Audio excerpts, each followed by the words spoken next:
உங்களின் இல்லங்களையும் வாழ்வையும் இனிதே ஒளிமயமாக்கிட ஜிடி ராயலின் தீப்பெட்டிகள். தரமானது, பாதுகாப்பானது. தற்போது வந்துள்ள அண்மை செய்தி. தமிழகத்தில் ஆசிரியர் தகுதி தேர்வு தேர்ச்சி மதிப்பெண்களை 5% குறைத்து தமிழக அரசு அரசாணை வெளியிட்டுள்ளது.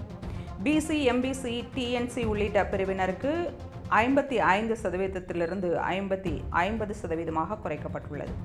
எஸ்சி, எஸ்டி பிரிவினருக்கு 45%லிருந்து 40% குறைக்கப்பட்டுள்ளது. பொது பிரிவினருக்கு ஏற்கனவே இருந்த 60% தேர்ச்சி மதிப்பெண் என்பதில் எந்த மாற்றமும் இல்லை. தமிழகத்தில் அரசு பள்ளிகளில் ஆசிரியர்களாக பணியாற்ற ஆசிரியர் தகுதி தேர்வு கட்டாயம் என்ற நிலை நடைமுறையில் உள்ளது. தற்போது வந்துள்ள அண்மை செய்தி. தமிழகத்தில் ஆசிரியர் தகுதி தேர்வு தேர்ச்சி மதிப்பெண்களை 5% குறைத்து தமிழக அரசு அரசாணை வெளியிட்டுள்ளது.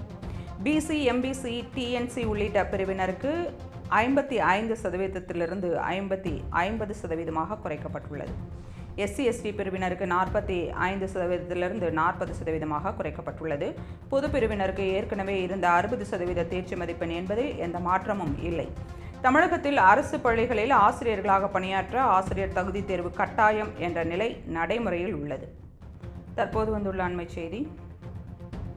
தமிழகத்தில் ஆசிரியர் தகுதி தேர்வு தேர்ச்சி மதிப்பெண்களை 5% குறைத்து தமிழக அரசு அரசாணை வெளியிட்டுள்ளது. பிசி, எம்பிசி, டிஎன்சி உள்ளிட்ட பிரிவினருக்கு 55%லிருந்து 50% குறைக்கப்பட்டுள்ளது. எஸ்சி, எஸ்டி பிரிவினருக்கு 45%லிருந்து 40% குறைக்கப்பட்டுள்ளது.